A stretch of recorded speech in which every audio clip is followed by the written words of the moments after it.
The elevator doors opened, and I stepped into what used to be my childhood home. Every conversation in the penthouse died instantly.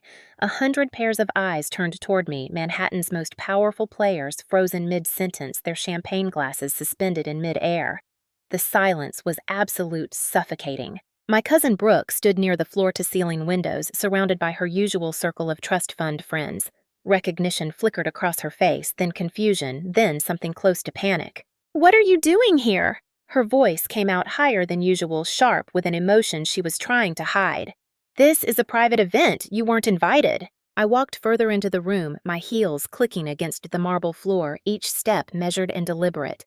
The black Valentino gown I wore probably cost more than the monthly rent on the Queen's apartment she'd watched her father exile me to. Behind me, my security team filed in silently, positioning themselves at strategic points around the room. "You're right. I wasn't invited." I let my words hang in the air for a moment. But then again, I don't need an invitation to my own property. The room erupted in whispers. Brooke's face went from flushed to pale in seconds. "Your property! Have you lost your mind?" I reached into my clutch and pulled out a single key, holding it up for everyone to see. "This is the master key to this building. Would you like to know when I received it 3 days ago? When I finalized the purchase of this entire property from the Sterling Holdings portfolio." I paused, watching her process this information. "Along with several other assets you might find interesting." "That's impossible," she said, but her voice was shaking now. "Daddy would never." "Your daddy doesn't own Sterling Holdings anymore." I turned to address the entire room, my voice clear and steady. "Ladies and gentlemen, allow me to properly introduce myself. I'm Ava Thorne, as of this morning, the majority shareholder and incoming CEO of Sterling Holdings, which means everything your host has been flaunting this evening, this penthouse, the cars, the company accounts, they all answer to me now." Brooke's boyfriend stepped forward, his face red. "This is insane. You can't just walk in here and—" "I can." I cut him off, my tone absolute. Because unlike some people in this room, I didn't inherit my position. I built it, from nothing, and now I'm taking back what was stolen from me. My head of security moved to my side. "Ms. Thorne, should we proceed with clearing the premises?" Brooke's eyes went wild, darting around the room, looking for support for her father, for anyone who could stop what was happening. "No, this is not happening. I am Brooke Sterling. My father is Robert Sterling. You can't throw me out of my own home." I stepped closer to her, close enough that only she could hear the ice in my voice. "This was never your home, Brooke. It was mine. My parents built this life. Your father stole it, and I spent 5 years clawing my way back from nothing so I could stand here tonight and watch you realize that everything you thought was yours never belonged to you in the first place." "You were nothing," she spat back loud enough for others to hear now. "We threw you out with nothing. Where did you even get this kind of money? What did you do?" I smiled, and I knew it didn't reach my eyes. "I earned it. Every single dollar, through work, through sacrifice, through becoming someone who deserved success instead of someone who just expected it. Something you will never understand." I turned to my security team and nodded. "Please escort Ms. Sterling and her guests from the building. They are no longer welcome on this property." If you're watching this story unfold and you want to hear how a girl with nothing became the woman who brought down an empire built on lies, hit that like button and subscribe. Drop a comment telling me what you would have done in my situation, because trust me, this is just the beginning. But let me take you back to where it all started 5 years ago when I was 23 years old and standing in this very same penthouse under very different circumstances. Actually, let me take you back even further, because to understand how deep this betrayal ran, you need to know what my life was like before everything fell apart. My mother, Elizabeth Thorne, was the kind of woman who lit up every room she entered. Not because she was loud or dramatic, but because she had this genuine warmth that made everyone feel seen. She came from old money, the kind of Connecticut wealth that never flaunts itself but quietly shapes the world through foundation boards and university endowments. My father, Jonathan Sterling, was different. He'd grown up working class in Brooklyn, put himself through NYU on scholarships and sheer determination, and built Sterling Holdings from nothing into a commercial real estate empire worth hundreds of millions. They met at a charity gala when my father was 32 and my mother was 28. By all accounts, her family was horrified. A self-made businessman from Brooklyn wasn't what they'd envisioned for their daughter. But my mother, for all her grace and politeness, had a spine of steel. She married my father 6 months after they met, and they spent the next 23 years proving that love built on mutual respect and shared values could weather anything. Almost anything. I grew up in a world of privilege, but my parents made sure I understood it was a gift, not a right. My father would take me to construction sites where Sterling Holdings was developing new properties, pointing out the workers and making me understand that every building we owned existed because of their labor and skill. My mother volunteered at homeless shelters and made me come with her serving meals and listening to stories of how quickly life could change for anyone. Ava! My mother told me when I was 12, sitting in her dressing room as she prepared for yet another charity event. Money is a tool. It can build or it can destroy. The measure of a person isn't what they have, but what they do with it. I thought about those words a lot in the years that followed. I wish she'd lived long enough to see whether I lived up to them. The cancer came fast. Stage 4 pancreatic cancer diagnosed in March of my sophomore year at Columbia. My mother, who'd always been so vibrant and strong, was suddenly frail and fading before our eyes. She fought it with the same grace she'd brought to everything else, never complaining, always worried more about my father and me than herself. She died that September, 2 weeks after my 16th birthday. The funeral was enormous, hundreds of people whose lives she'd touched. I stood between my father and Uncle Robert, my father's younger brother, as they lowered her casket into the ground. I remember my father's hand gripping mine so tightly it hurt, and I remember thinking that at least we had each other, at least I wasn't alone. My father threw himself into work after that. I understand now that it was his way of coping, of not drowning in the grief that threatened to swallow him whole. Sterling Holdings had been successful before, but in the 2 years after my mother's death, my father expanded it aggressively. He worked 18-hour days, sealed deals worth hundreds of millions, and transformed the company into one of the most successful commercial real estate firms on the East Coast. But he never forgot about me. Never. Every Sunday morning, no matter what deal he was working on or how tired he was, we had breakfast together at this little French cafe on Fifth Avenue called Maison Laurent. Just the two of us, no phones, no business talk. We'd discuss my classes at Columbia, where I was studying art history and business. We'd talk about Mom and share memories. We'd plan the future.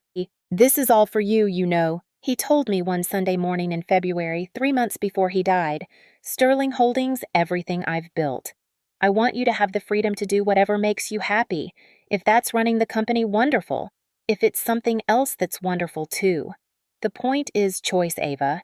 Your mother and I always wanted you to have choices." I was 19, arrogant in the way only teenagers can be certain I had decades ahead to figure out what I wanted. "Dad, you're 52. You're going to be running Sterling Holdings for another 30 years at least." He smiled, but there was something sad in it. "Maybe, but I'm making sure everything is ironclad anyway. I've rewritten my will 3 times in the last month, working with the best lawyers in the city. When I'm gone, whenever that is, you'll be protected. I promise you that." I didn't ask what he meant by protected. I wish I had. 4 weeks later, on a Tuesday morning in March, my father's assistant called me during my Renaissance art lecture. Her voice was shaking so badly I could barely understand her. There'd been an accident. My father had collapsed in his office. The paramedics were there, but I needed to come to the hospital right away. I ran out of that lecture hall and caught a cab to New York Presbyterian. I spent the entire 20-minute ride telling myself it would be okay, that my father was strong, that he'd be fine. The emergency room doctor met me in the waiting area, and I knew from his face before he said a word. Massive heart attack, dead before he hit the floor. Nothing anyone could have done. "I'm so sorry for your loss." I was 19 years old, an only child orphaned, and suddenly very alone in the world. Uncle Robert appeared at the hospital within an hour. I barely knew him. He lived in Boston, ran his own moderately successful investment firm, and I'd maybe seen him a dozen times in my life at family gatherings. He was 50 years old, had been married and divorced twice, and had 1 daughter from his first marriage. Brooke was 20, a year older than me, and I knew even less about her than I did about her father. But in that hospital waiting room, Uncle Robert was everything I needed. He hugged me, let me cry on his shoulder, handled all the horrible logistics that follow a sudden death. He came to the apartment I'd shared with my father, helped me sort through everything, made calls to lawyers and accountants and business associates. "You're not alone, Ava." He told me that first week sitting in my father's study surrounded by papers and documents. "Jonathan was my brother. You're my niece. We're family and family takes care of each other." I believed him. God help me, I believed every word. The will reading happened 2 weeks after the funeral. I sat in a conference room at Whitman and Associates, one of the most prestigious law firms in Manhattan, surrounded by lawyers and accountants and board members from Sterling Holdings. Uncle Robert sat beside me, his hand on my shoulder in a gesture I found comforting at the time. Marcus Whitman, the senior partner who'd handled my father's affairs for 20 years, was a distinguished man in his 70s with silver hair and kind eyes. He read through the will methodically, and the basic facts were clear. My father had left everything to me. Sterling Holdings, all his personal assets, his real estate holdings, everything. It was worth approximately $400 million. But there were complications. I was 19, still in college with no business experience. The will stipulated that until I turned 25, Sterling Holdings would be managed by a trustee approved by the board of directors. That trustee would have full operational control with the understanding that they were acting in my best interests and preparing me to eventually take over. "Your father wanted to protect you," Marcus explained, looking at me over his reading glasses. "He knew you'd be young and vulnerable. This structure ensures that the company remains stable while you complete your education and gain the experience you'll need to run an enterprise of this scale." It made sense. At 19, I didn't know the first thing about running a multi-hundred-million-dollar company. The idea was actually a relief. I could finish college, learn the business gradually, and take over when I was ready. The board met the following week to select the trustee. Uncle Robert, as my father's brother and an experienced businessman in his own right, seemed like the obvious choice. He was nominated and approved unanimously. He would serve as acting CEO of Sterling Holdings, drawing a salary of $500,000 per year, with the understanding that when I turned 25, we'd transition control to me. I signed the papers without really reading them. Marcus assured me everything was standard, that my father had worked with him to create this structure specifically to protect my interests. Uncle Robert stood beside me, promising he'd take care of everything, that he'd teach me the business, that he was just keeping the seat warm until I was ready. Looking back now, with the benefit of hard-won experience, I can see a dozen red flags I missed. The way Uncle Robert's eyes gleamed when the board approved his appointment. The subtle shift in how he spoke to me after the papers were signed, less comforting uncle and more patronizing authority figure. The fact that Marcus, my father's trusted lawyer, retired less than 2 months later and moved to Florida, replaced by a younger partner who'd never known my father. But I was 19 and drowning in grief. I wanted to believe that someone cared about me, that I wasn't completely alone. So I missed all the signs that I was being set up for the most devastating betrayal of my life. The first year was actually okay. I lived in my father's apartment on the Upper West Side, a beautiful pre-war building overlooking Central Park. Uncle Robert moved to New York from Boston, taking over the master bedroom in what had been my childhood home. His daughter Brooke moved into one of the guest rooms. It felt strange having them there in my parents' space, but Uncle Robert insisted it made sense. He needed to be close to the Sterling Holdings offices, and this way he could keep an eye on me and make sure I was coping with my loss. Brooke and I had almost nothing in common. She'd dropped out of Boston University after one semester, claiming college was pointless for someone with her connections and family money. She spent her days shopping, going to expensive lunches with her friends, and posting carefully curated photos on social media. She treated the apartment like a hotel, coming and going at all hours, leaving messes for the housekeeper to clean up. She was also casually cruel in a way that seemed almost unconscious. Little comments about my clothes not being fashionable enough, my friends being boring, my decision to stay in school being a waste of time. She never said anything overtly mean, just these constant small cuts that left me feeling inadequate and uncertain. "You really need to do something about your hair," she told me one morning as we both reached for coffee in the kitchen. "You're going to be a sterling. People are going to be looking at you.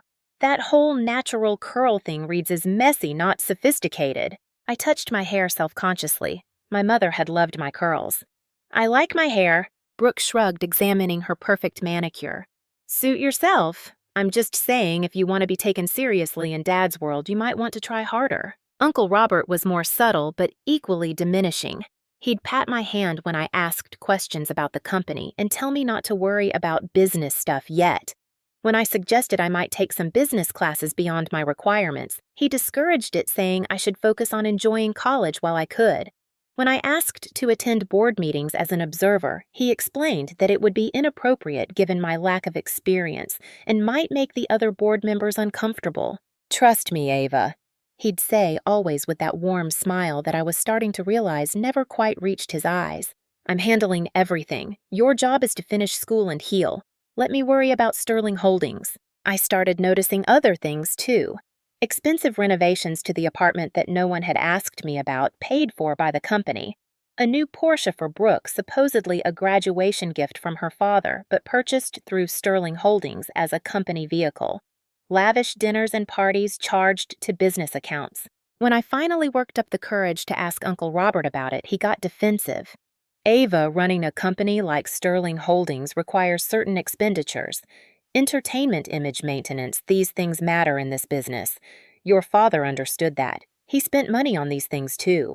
"Did he?" I asked, because I don't remember Mom ever needing a company credit card for personal shopping. His expression hardened. "Your mother had her own family money. The situation is different. And frankly, I'm disappointed that you're questioning me on this. I've upended my entire life to take care of you and your father's company. A little gratitude wouldn't be amiss." I apologized, feeling guilty for even asking. That was his pattern. Whenever I questioned anything, he'd make me feel like I was being ungrateful, disrespectful, or naive, and I fell for it every single time. The major shift happened as I approached my 21st birthday. I'd expected that turning 21 might mean taking on a more active role in Sterling Holdings, maybe starting to learn the business more seriously. Instead, Uncle Robert started talking about concerns the board had about my capability to ever run the company. "It's not that you're not smart, Ava," he told me over dinner at an expensive steakhouse near his office. "But you're studying art history. You have no business training. The board is worried that when you turn 25, you won't be ready to take over. They're starting to question whether the current arrangement should be made more permanent." I put down my fork, my appetite suddenly gone. "What do you mean, more permanent?" "There's been some discussion about restructuring the ownership, making the transition more gradual, perhaps extending the trustee period, or looking at other options that would ensure Sterling Holdings continues to thrive while still protecting your financial interests." "My father wanted me to have the company." "Your father wanted you to be taken care of," Uncle Robert corrected. "And you will be. No one is talking about leaving you with nothing. But we have to be realistic about capabilities and responsibilities." I felt panic rising in my chest. "I can learn. I can change my major, take business classes, do an MBA. Dad believed I could do this." Uncle Robert sighed, looking at me with what I now recognize as completely false sympathy.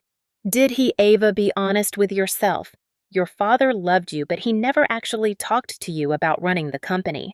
He never brought you to board meetings, never discussed strategy with you, never trained you in any meaningful way. Maybe he had doubts too, and this trustee arrangement was his way of protecting you from responsibilities you couldn't handle."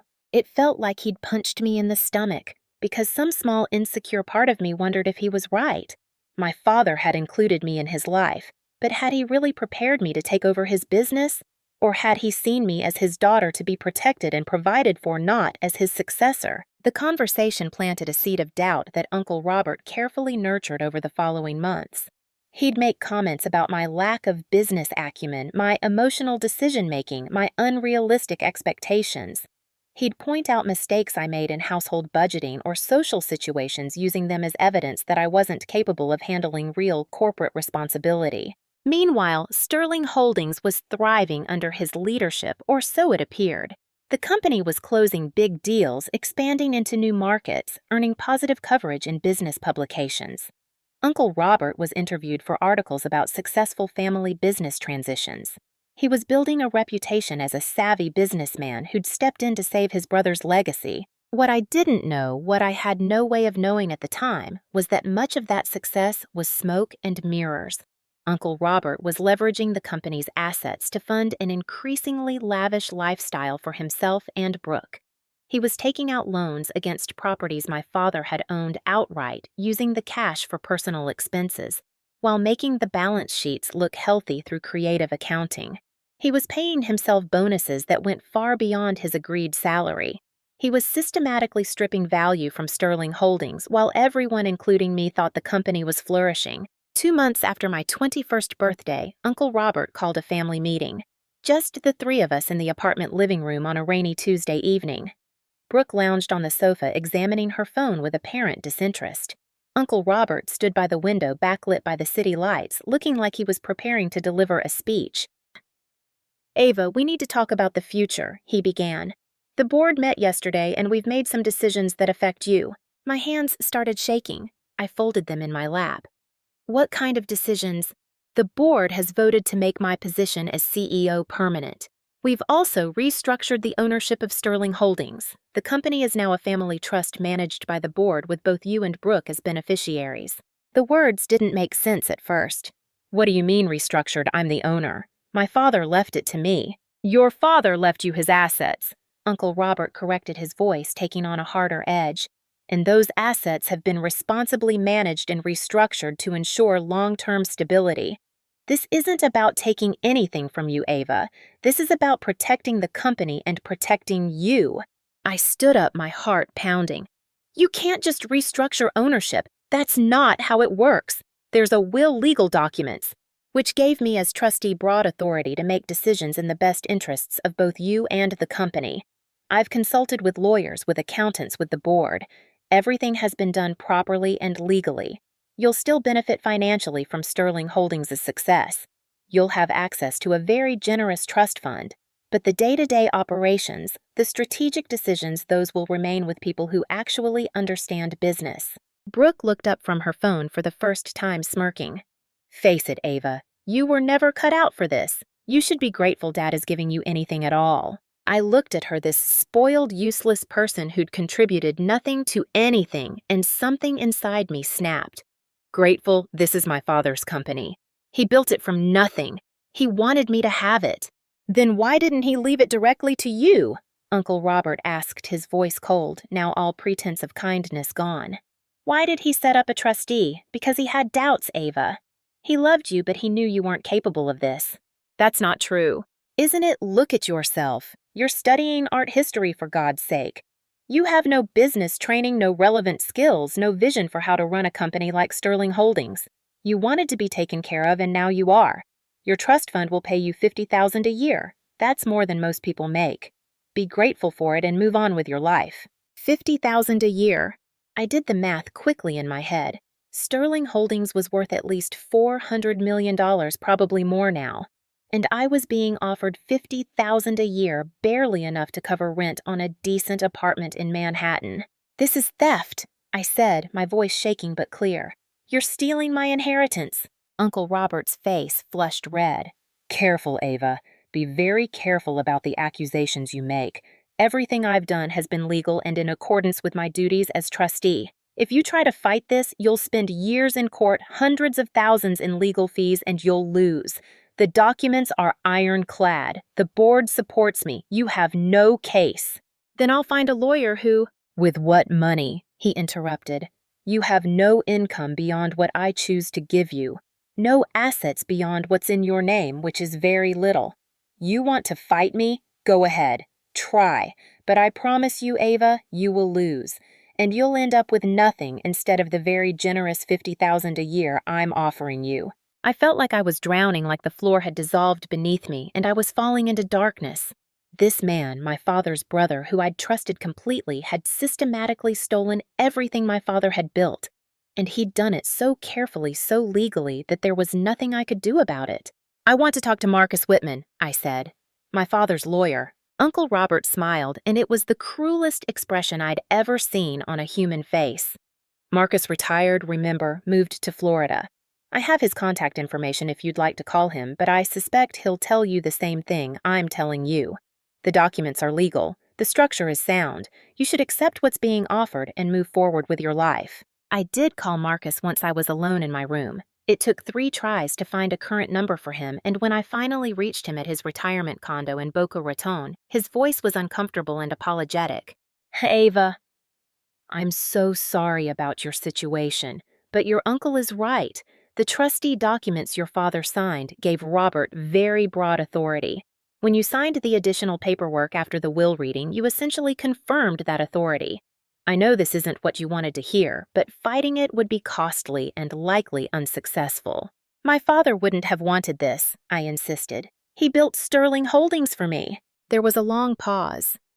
Did he, Ava? I hate to say this, but your father and I had several conversations before he died. He was worried about you. Worried that you weren't prepared for the responsibility of running a company. He wanted you protected, provided for, but he never actually said he wanted you running Sterling Holdings. The trustee arrangement was designed to give him peace of mind that someone experienced would be in charge. So you're saying I should just accept this? I'm saying that fighting it will destroy you financially and emotionally, and you'll probably lose anyway. Robert has structured everything very carefully. Take the trust fund, finish your education, build your own life. Sometimes we don't get the inheritance we expected, Ava, but we have to play the hand we're dealt. He wished me well and hung up. I sat on my bed, surrounded by boxes of my parents' things I hadn't been able to sort through, and realized I was completely, utterly alone. The trust fund Uncle Robert had mentioned came with strings. I had to maintain good standing at Columbia, which meant finishing my degree. I had to attend family functions and present a united family front. I had to sign a non-disclosure agreement promising not to disparage Sterling Holdings or Robert Sterling publicly. And most devastatingly, I had to move out of the apartment that had been my home since birth. Uncle Robert needed the full space for himself and Brooke. Now that he was living in New York permanently, he explained, the company would provide me with a small apartment in Queens suitable for a college student. I spent one last night in my childhood bedroom surrounded by memories of my parents and cried until I had nothing left. Then I packed my things, accepted the keys to a tiny studio in Forest Hills, and tried to figure out how to rebuild a life from the rubble Uncle Robert had left me. The apartment was awful. Fourth-floor walk-up, no elevator, tiny windows that looked out at a brick wall. The refrigerator made a grinding noise that kept me up at night. The water pressure was so weak that showers were more like standing under a dripping faucet. But it was mine, or as mine as anything could be when you were living on $50,000 a year in one of the most expensive cities in the world. I finished my degree at Columbia, but my heart wasn't in it anymore. The art history that had once fascinated me now felt like proof of everything Uncle Robert had said about my impracticality. I attended classes, turned in papers, but I was going through the motions, counting down to graduation and wondering what I was supposed to do with my life. The one thing that kept me going was anger. Not the hot, explosive kind, but something colder and more focused. Every time I saw a news article about Sterling Holdings' latest success with Uncle Robert's face accompanying the story, every time I accidentally ran into Brooke at some society event and watched her flaunt jewelry I knew had belonged to my mother, every time I had to budget carefully to afford groceries while they lived in my parents' apartment, spending money that should have been mine, the anger built layer by layer until it became the foundation of something harder and sharper than I'd ever been before. I started going to the public library, spending hours in the business section teaching myself everything I'd never learned in school. Corporate finance accounting principles, investment strategies, business law. I read case studies about hostile takeovers and corporate restructuring. I studied the careers of entrepreneurs who'd built empires from nothing. If Uncle Robert thought I was incapable of understanding business, I'd prove him wrong, even if it was only to myself. The mandatory family functions were torture. Uncle Robert had insisted on them as part of the trust fund conditions, wanting to maintain the appearance of family unity.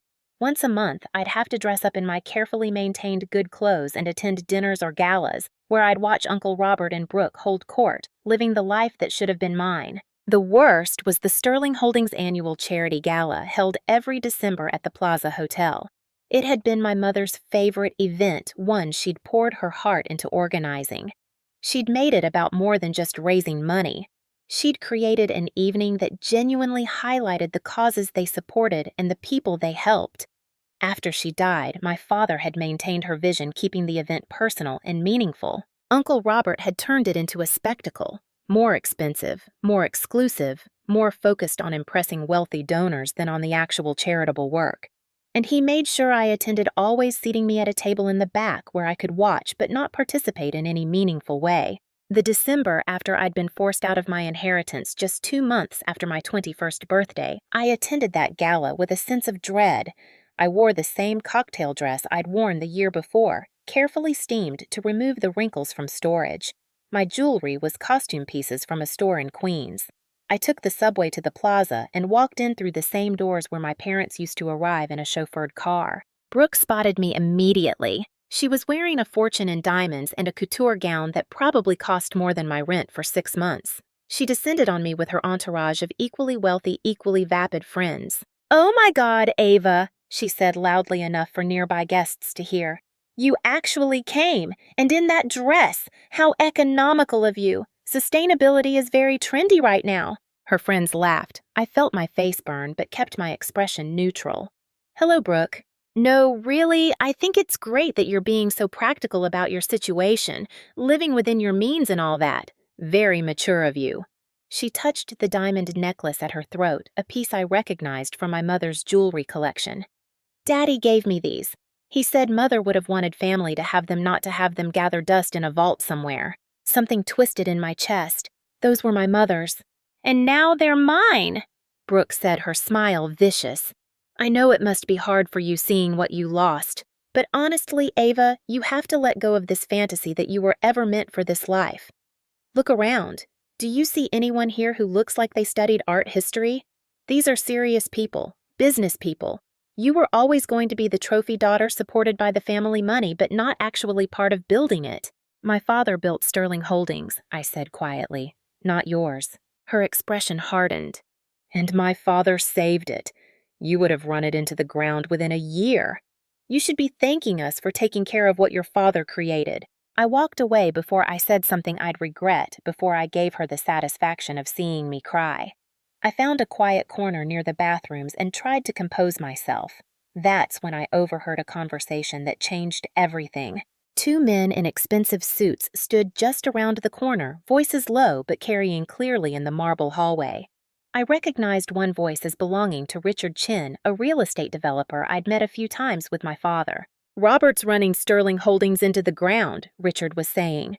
"The development deals he's been pushing are overleveraged and poorly planned. I've seen the projections he's showing investors versus the real numbers. It's not sustainable." The other man, someone I didn't recognize, responded, "How long until it collapses?" 2, maybe 3 years if he keeps going like this. He's borrowing against assets Jonathan Sterling owned outright using the cash flow for God knows what. The balance sheets look good on the surface, but underneath it's a house of cards. I pulled my firm out of our partnership last month. I don't want to be anywhere near Sterling Holdings when it implodes. "What about the daughter, Jonathan's daughter, not Robert's?" "Ava Robert cut her out completely from what I understand, probably for the best. She's young, no business experience, though God knows she couldn't do worse than what Robert's doing now." They moved away, their conversation fading. I stood frozen in that hallway, my mind racing. Sterling Holdings, my father's legacy. The company Uncle Robert had stolen from me by claiming he needed to protect it was being deliberately destroyed. And in 2 to 3 years, it would collapse completely, taking everything my father had built down with it, unless someone stopped it. Unless someone who actually cared about more than personal enrichment took control. I left the gala without saying goodbye to anyone. I went back to my tiny apartment in Queens, sat down at my second-hand desk, and started making a plan. It was audacious. It was probably impossible. But I didn't have anything left to lose except my anger, and I was done wasting that on tears. If Uncle Robert thought he'd broken me, he was wrong. He'd just given me something to build toward. I was going to take back everything he'd stolen. And I was going to make sure he and Brooke paid for every moment of cruelty, every humiliation, every lie. I just had to figure out how a 21-year-old with a trust fund of $50,000 a year could bring down a multi-million-dollar empire. The first thing I did was research. I spent 3 months learning everything I could about corporate takeovers, shareholder rights debt, restructuring, and business acquisition strategies. I used my Columbia student ID to access business databases and academic journals. I stayed at the library until closing every night building my knowledge base. I also started tracking Sterling Holdings obsessively. I attended every public shareholder meeting, sitting in the back and taking notes. I read every quarterly report, analyzed every deal Uncle Robert announced, cross-referenced everything against public records and business filings. I was looking for weaknesses, for patterns, for opportunities. What I found confirmed what Richard Chin had said. Uncle Robert was a disaster as a CEO. He was making flashy deals that looked good in press releases but made no financial sense. He was overpaying for properties, underestimating development costs, and projecting returns that were pure fantasy. The company was burning through cash at an alarming rate, and he was covering it up by taking out increasingly risky loans. But knowledge alone wouldn't help me. I needed capital. I needed power. I needed to become someone Uncle Robert couldn't dismiss or destroy. That's when I did something I swore I'd never do. I went to my mother's family. The Thorns were old money. Connecticut descended from industrialists who'd made their fortune in the 19th century and had been carefully managing it ever since. My mother had been mostly estranged from them after marrying my father, their disapproval of her unsuitable match creating a rift that never fully healed. I'd met my maternal grandparents maybe a dozen times growing up, always at stiff formal occasions where they'd looked at me like an interesting specimen rather than their granddaughter. They'd both died before my mother did, leaving their estate to be managed by a foundation and a trust. My mother's sister, my Aunt Catherine, served on the board of both. I'd seen her at my mother's funeral where she'd offered cold condolences and left quickly.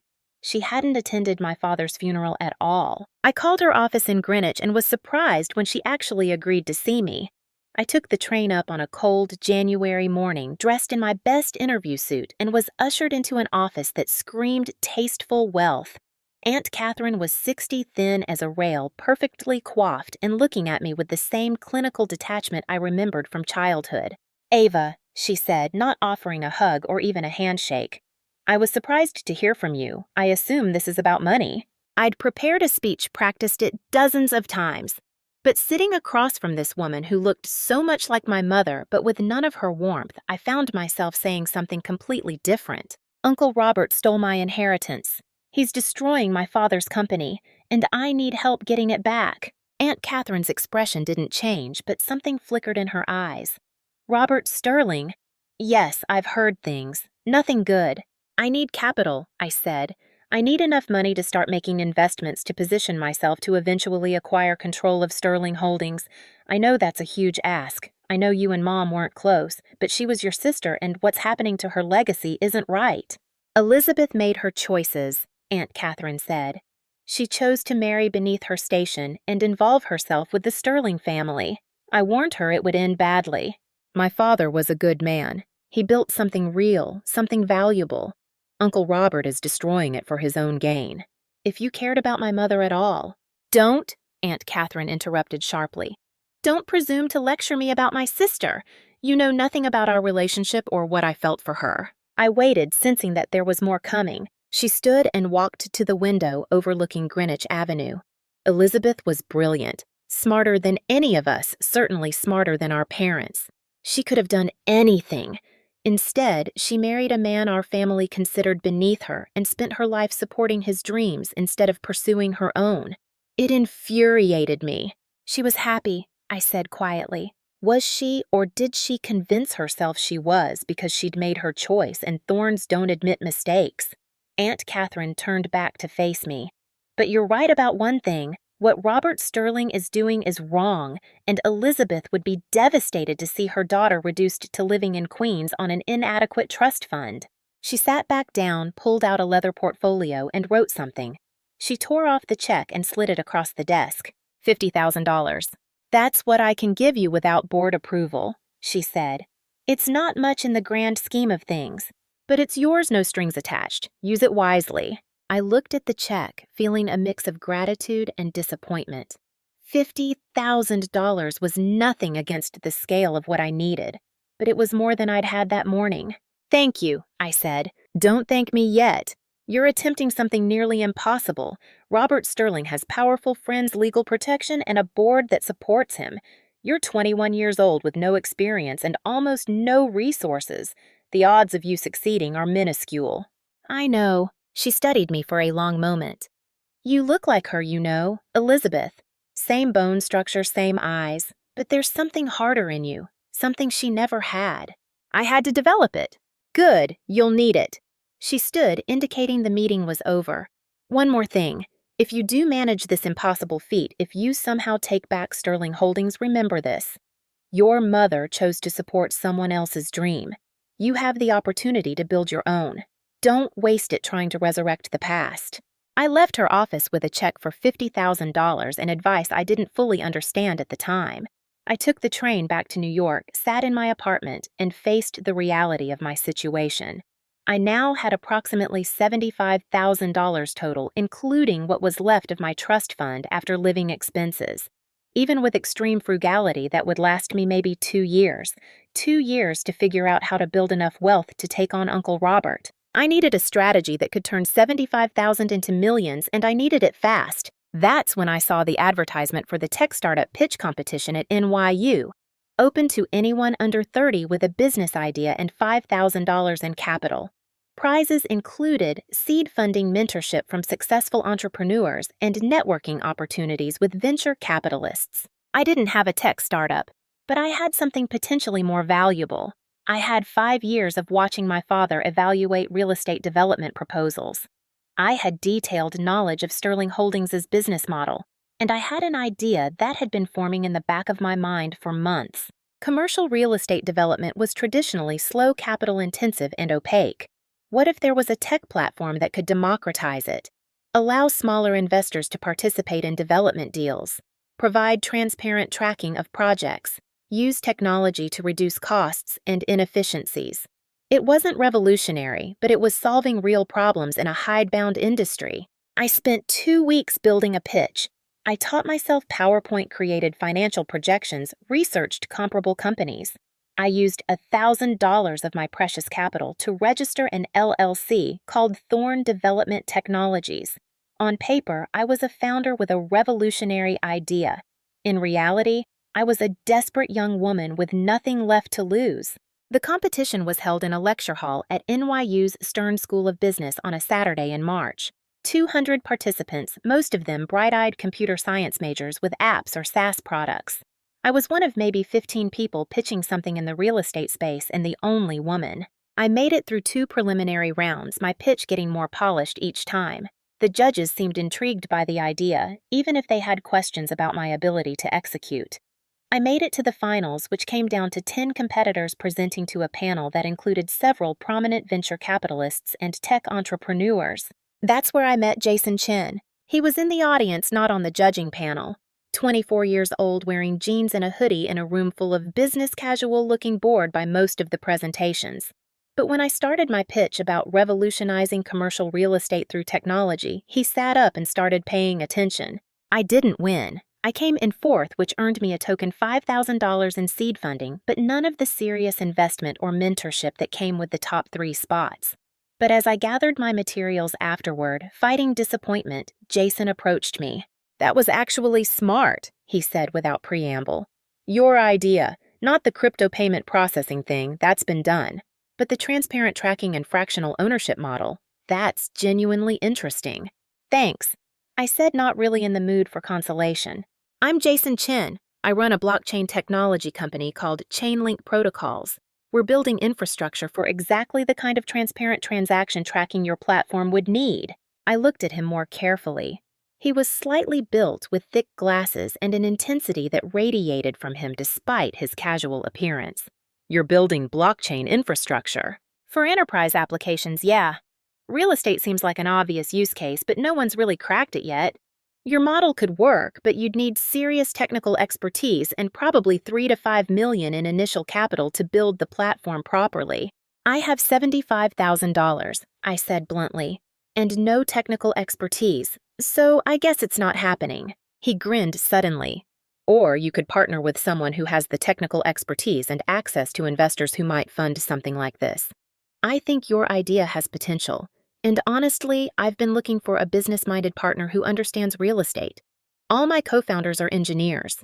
Why would you want to partner with me? I didn't even win this competition." "Because you're not building some fantasy app that will never work.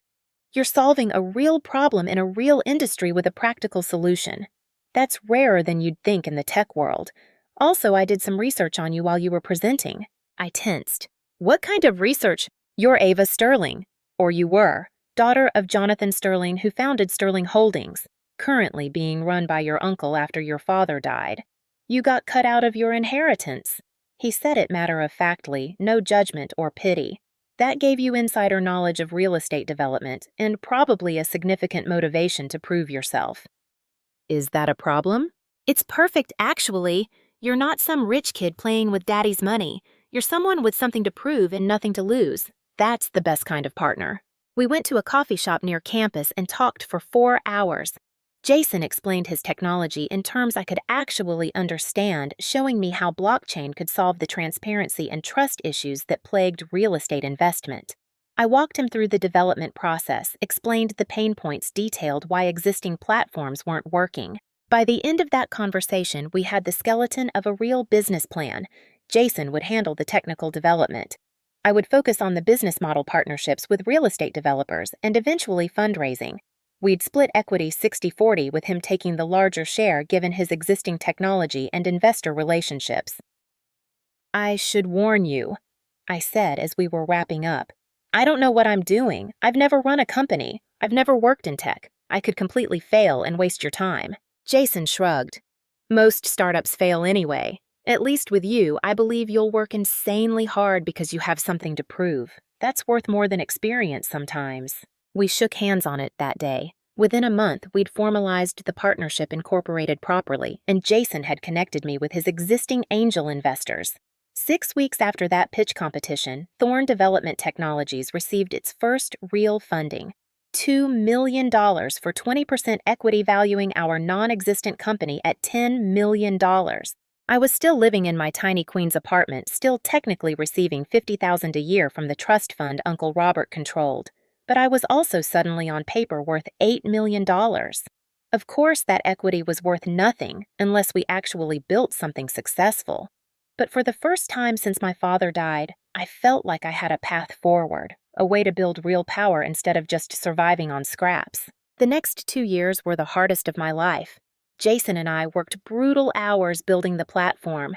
I learned to code not well enough to be a real developer, but enough to understand what our technical team was doing. I learned to pitch investors, taking dozens of meetings where wealthy men in their 50s looked at me like I was a child playing dress-up. I learned to negotiate partnerships with real estate developers who assumed I was Jason's assistant until I opened my mouth and proved I knew their business better than they did. We launched a beta version of the platform 15 months after that first meeting. It had bugs and limitations, but it worked. We onboarded 3 small development projects, allowing investors to buy fractional stakes starting at $5,000. The transparency we provided, showing real-time progress and spending, was revolutionary in an industry built on opacity and trust relationships. Word spread. We got coverage in real estate trade publications then in mainstream tech press. More developers approached us wanting to list projects. More investors signed up for accounts. Jason's technology proved robust, the blockchain infrastructure providing exactly the security and transparency we'd promised. We raised a Series A round, $10 million at a $40 million valuation. My stake, even after dilution, was suddenly worth around $20 million. We raised a Series B 6 months later, $25 million at a $90 million valuation. My stake hit $40 million. I was 24 years old. I'd gone from $75,000 in a Queens apartment to a net worth of $40 million in less than 3 years. It wasn't enough yet, not nearly enough to take on Sterling Holdings. But it was a foundation. It was proof that I could build something real, something valuable. More importantly, I was learning. I was building a network of contacts in tech finance and real estate. I was developing skills in negotiation strategy and corporate maneuvering. I was becoming the kind of person who could walk into a boardroom and be taken seriously. I was also methodically and quietly positioning myself to destroy Uncle Robert. Throughout those years, building Thorn Development Technologies, I never stopped tracking Sterling Holdings. I attended every shareholder meeting. I bought small amounts of stock whenever I could afford it, just enough to maintain my right to attend those meetings and access financial reports. I watched Uncle Robert make mistake after mistake, covering them up with increasingly creative accounting and more debt. By my 25th birthday, Sterling Holdings was on the edge of a cliff. The development deals Uncle Robert had over-leveraged were going bad. Several projects had missed completion deadlines, costing millions in penalties. Tenants were leaving older properties because Uncle Robert had deferred maintenance to preserve cash flow. The company's debt load had more than doubled since my father's death. But on the surface, everything looked fine. Uncle Robert had gotten very good at managing the narrative, giving interviews about Sterling Holdings' strategic expansion and disciplined growth. Brooke was now officially employed by the company as Vice President of Marketing, a made-up title that came with a $500,000 salary for doing essentially nothing except posing for promotional photos and attending events. The mandatory family functions continued.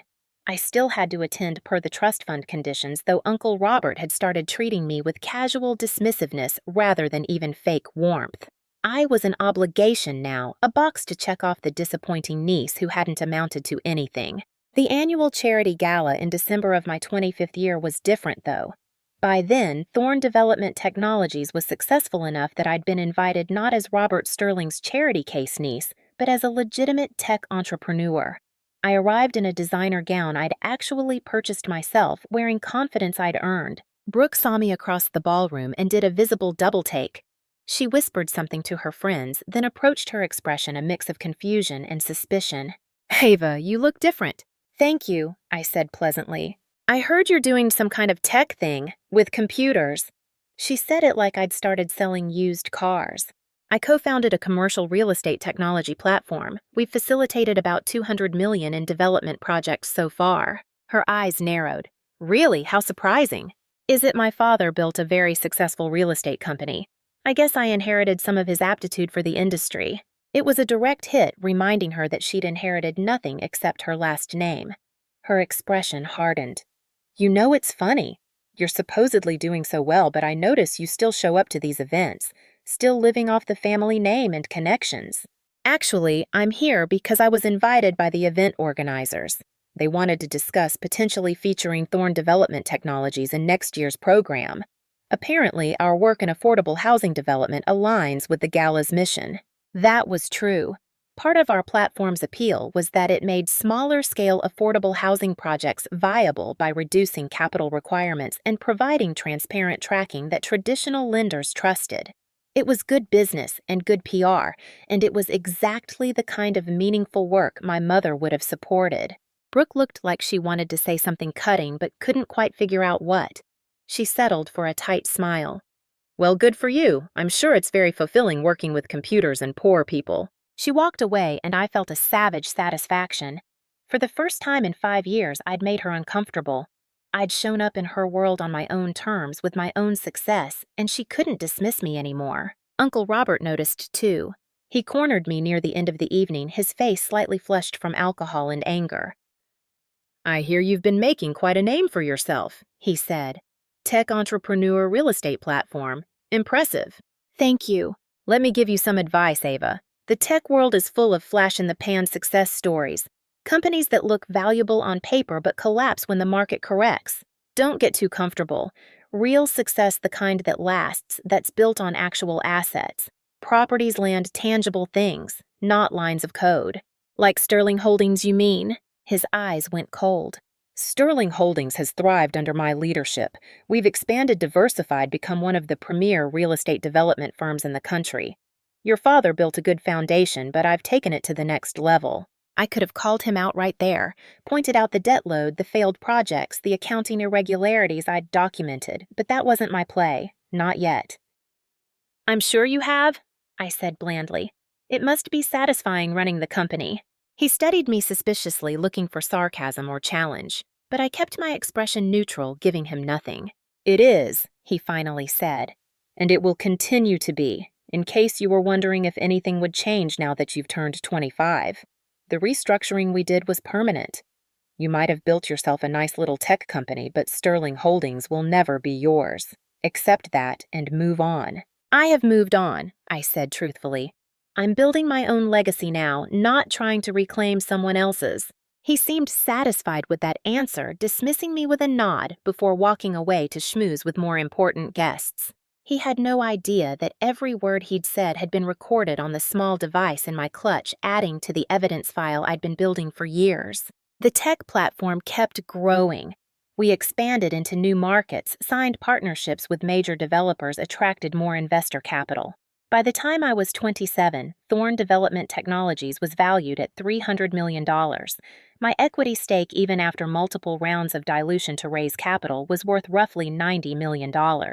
I'd also gotten very good at using the platform's resources for my own purposes. Every development project we facilitated gave me access to developers, builders, contractors, and real estate professionals. I cultivated those relationships carefully. I learned who was reliable, who was flexible, who was willing to work with someone who had unorthodox ideas. I was building a network that would eventually serve purposes beyond just running my tech company. I also started quietly accumulating Sterling Holdings debt. The company had loans from dozens of different institutions. As those loans came up for renewal, or when lenders started getting nervous about Sterling Holdings' deteriorating fundamentals, I would arrange to buy the debt at a slight discount through shell companies and investment vehicles that couldn't be traced back to me. It was expensive, tying up capital I could have used for other purposes, but it was also strategic positioning. If you control enough of a company's debt, you control their survival. Uncle Robert didn't know it yet, but I was slowly building a cage around Sterling Holdings bar by bar, using his own financial mismanagement as the material. The real breakthrough came when I was 28. Jason's original blockchain company, Chainlink Protocols, which we'd kept separate from Thorn Development Technologies, suddenly became hot. The crypto market was exploding, and companies with real blockchain infrastructure were commanding insane valuations. Chainlink Protocols went public. Jason, as the founder and majority shareholder, became a billionaire overnight. I owned 5% of Chainlink because of our early partnership, a stake Jason had insisted on giving me, even though I hadn't been directly involved in that company. 5% of a company that IPO'd at a valuation of $4 billion meant I was suddenly worth $200 million. When the stock climbed in the first few weeks of trading, my net worth hit $250 million. I was 28 years old and had more money than I could spend in several lifetimes. More importantly, I had enough money to do what I'd been planning for 7 years. I could buy Sterling Holdings, all of it, and take back everything Uncle Robert had stolen. But I wanted more than just ownership. I wanted him to see it coming, to understand what was happening, and to be completely powerless to stop it. I wanted him to feel every bit of the fear and helplessness I'd felt at 21 when he'd stolen my inheritance. So I waited for the perfect moment. And the perfect moment came when Sterling Holdings announced they were seeking a major capital injection to finance their latest development project, a mixed-use tower in downtown Manhattan that was supposed to be Uncle Robert's crowning achievement. The project was ambitious, probably too ambitious. It required $1 billion in financing, and Sterling Holdings was having trouble securing it. Their balance sheet was too weak, their track record lately too spotty. Banks were reluctant to extend that much credit. Uncle Robert announced that they were seeking a strategic investor, someone willing to inject significant capital in exchange for a stake in the project and potentially in Sterling Holdings itself. It was a moment of vulnerability, and I'd been waiting for exactly this kind of opportunity. I approached Sterling Holdings through intermediaries, presenting myself as a private investment firm interested in the project. I had my lawyers structure the deal carefully, keeping my identity concealed through multiple layers of corporate entities. On paper, it looked like a straightforward investment opportunity. In reality, it was a Trojan horse. The terms I proposed were generous enough to be attractive, but structured to give me significant control. I would provide $400 million in capital, enough to fully finance the development project. In exchange, I wanted 40% equity in Sterling Holdings and 3 seats on the board of directors. Given the company's desperate need for capital, it was actually a reasonable ask. The board debated for 3 weeks. Uncle Robert was suspicious, wanting to know more about these mystery investors. But the alternative was walking away from his signature project, admitting defeat, and probably watching Sterling Holdings collapse within a year as debts came due. His ego and his desperation won out over his caution. The board voted to accept the deal. Papers were signed, money changed hands, and suddenly I owned 40% of Sterling Holdings. Combined with the debt I'd accumulated and the small amounts of stock I'd been buying for years, I effectively controlled the company. I just hadn't revealed that yet. The plan had always been to make my identity known at the most devastating moment possible. The annual charity gala seemed perfect. Uncle Robert's favorite event, the one where he held court and accepted congratulations for his success. The one where Brooke paraded around in my mother's jewelry and treated me like an embarrassing relative to be tolerated. This year, I wouldn't be attending as the disappointing niece on the required guest list. I'd be attending as the new owner of the building where the event was being held. I'd bought it 2 days earlier, another piece of the puzzle clicking into place. I'd also bought the penthouse where Uncle Robert and Brooke had been living since they'd kicked me out. The apartment that had been my home that held all my childhood memories that they'd taken over like they had a right to it. That's where I decided to make my entrance. Not at the Plaza Hotel Gala itself, but at the pre-party Uncle Robert was hosting in what he still thought was his penthouse. All the Sterling Holdings board members would be there, the major investors, the business press, everyone who mattered. I spent the week before planning every detail. The security team that would be my people, not his. The building management that would take their instructions from me. The timing of when I'd arrive and how I'd make my presence known. I also prepared something special for Brooke. A video compilation of her greatest hits, all the cruel comments and dismissive remarks she'd made about me over the years, captured by the various recording devices I'd been carrying to family events, set to play on the penthouse's big screen during the party before I made my entrance. The day of the party, I had my hair and makeup done professionally. I wore a black Valentino gown that cost more than a month's rent in the Queen's apartment I'd left behind years ago. I put on diamond earrings I'd bought for myself, earned through my own work. I looked in the mirror and barely recognized the woman staring back. I'd left the grieving, betrayed 19-year-old far behind. I timed my arrival for exactly 9 p.m. after the party had been going for an hour, and everyone was comfortable, drinks flowing, conversations animated. The building's general manager, who I'd briefed earlier, was waiting in the lobby with my new security team. "Ready, Ms. Thorne?" I smiled. "Let's go." And that's how I found myself stepping out of the elevator into my family's penthouse, watching Brooke's champagne glass slip from her fingers as she realized who I was and what I'd become. Watching Uncle Robert push through the crowd, his face going from red to white as the truth sank in. That brings us back to where we started.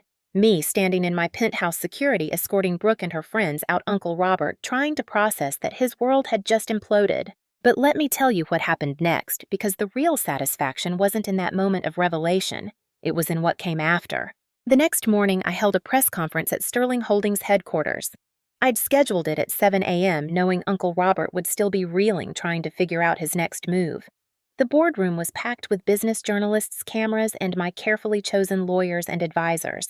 I stood at the head of the table where my father had once sat, and I laid out everything. Not with anger or vindictiveness, but with cold documented facts. I showed the forensic accounting reports that proved Uncle Robert had been systematically looting Sterling Holdings for years. The questionable loans, the excessive personal expenses charged to the company, the projects that failed due to his negligence and poor judgment.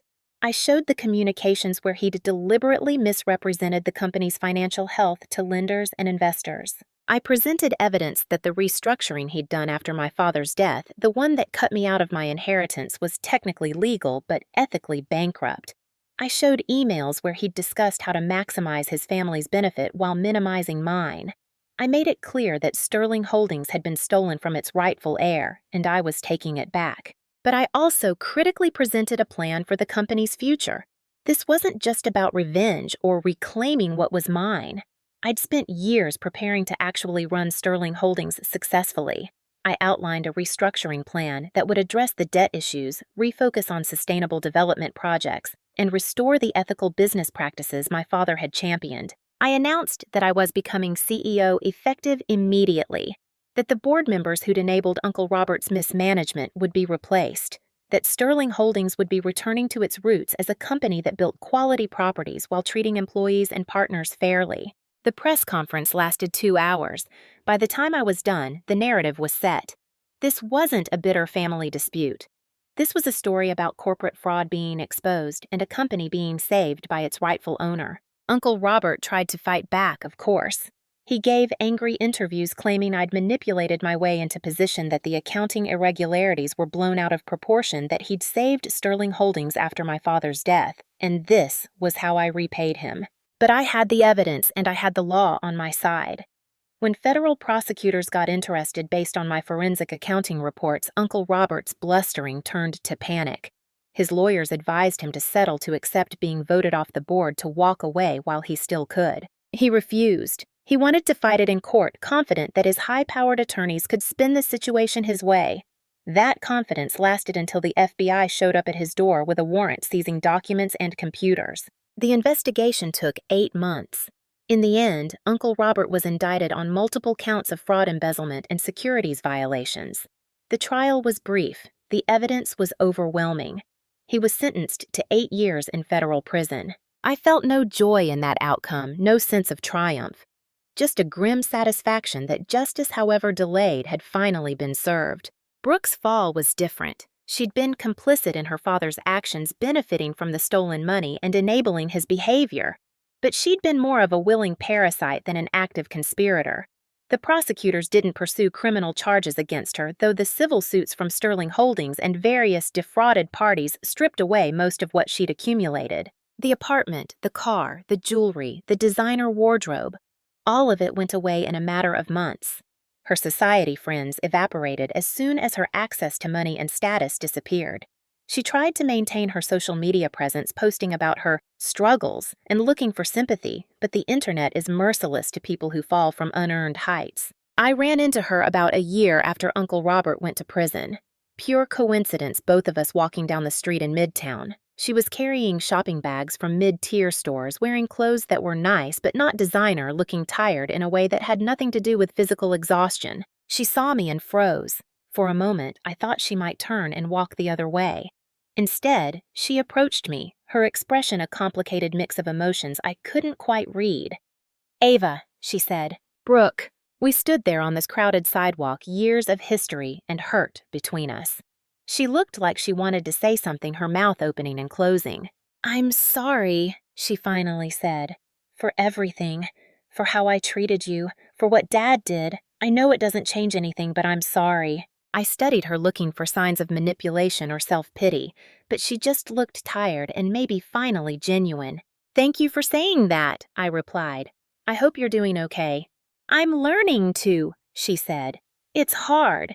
Being nobody after being somebody, or thinking you were somebody. But I'm working a real job now, living in a studio in Brooklyn. It's humbling." "Humbling can be good." She laughed, a brief, sad sound. "You would know, wouldn't you? You lived through it and came out the other side. I'm not sure I'm that strong." "You might surprise yourself." We said goodbye after that brief exchange. I walked away feeling something I hadn't expected to feel toward Brooke. Not forgiveness exactly, but maybe a kind of understanding. She'd been raised by Uncle Robert, molded by his values and his cruelty. It didn't excuse her behavior, but it explained it. Running Sterling Holdings was the hardest thing I'd ever done, and I'd done plenty of hard things by that point. The company was in worse shape than even I'd realized. Uncle Robert had been covering up problems for so long that untangling the mess took over a year. I brought in a new management team, people I'd vetted carefully for both competence and integrity. I restructured the debt negotiating with lenders from a position that was simultaneously desperate and powerful. Desperate because the company genuinely needed relief, powerful because I'd bought enough of that debt that I could force favorable terms. I pulled Sterling Holdings back from the edge, but it was close.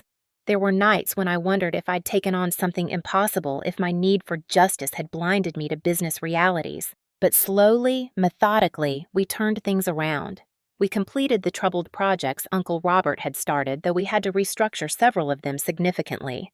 We started new development projects that were carefully planned and realistically financed. We rebuilt relationships with partners and lenders who'd been burned by Uncle Robert's mismanagement. 2 years after taking over Sterling Holdings was profitable again. 3 years after we exceeded the company's peak valuation under my father's leadership. 4 years after we'd become known as one of the most ethically run real estate development firms in the industry. I also changed the company's focus. We started doing more affordable housing development, more community-oriented projects, more work that actually made cities better places to live. It was less immediately profitable than luxury development, but it was sustainable and meaningful. I established the Elizabeth and Jonathan Sterling Foundation using company profits to fund education, small business development, and community improvement initiatives, the kind of work my mother had always been passionate about. The success felt good, but it wasn't what I'd really been after.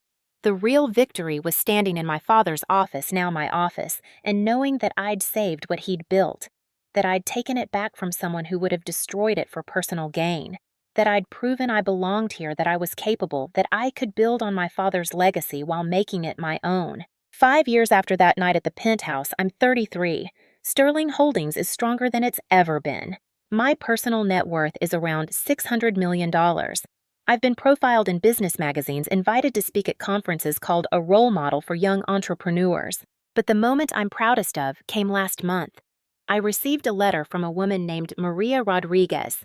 She'd worked in Sterling Holdings' accounting department for 20 years, surviving through my father's era, Uncle Robert's mismanagement, and my turnaround. She wrote to thank me for the raises and improved benefits I'd implemented, for the culture of respect I'd built, for making Sterling Holdings a place where people felt valued again. She said her daughter was studying business at Hunter College, wanted to be a CEO someday. She'd told her daughter to look at Ava Thorne as an example of what was possible. I framed that letter and put it on my office wall, because that's what real power is. Not the ability to destroy enemies, though I won't pretend that wasn't satisfying. Real power is the ability to change lives for the better, to build something that lasts, to transform pain into purpose. I still think about Uncle Robert sometimes. He'll be released from prison in a few years, an old man with a ruined reputation and no resources. I don't know what he'll do with the rest of his life.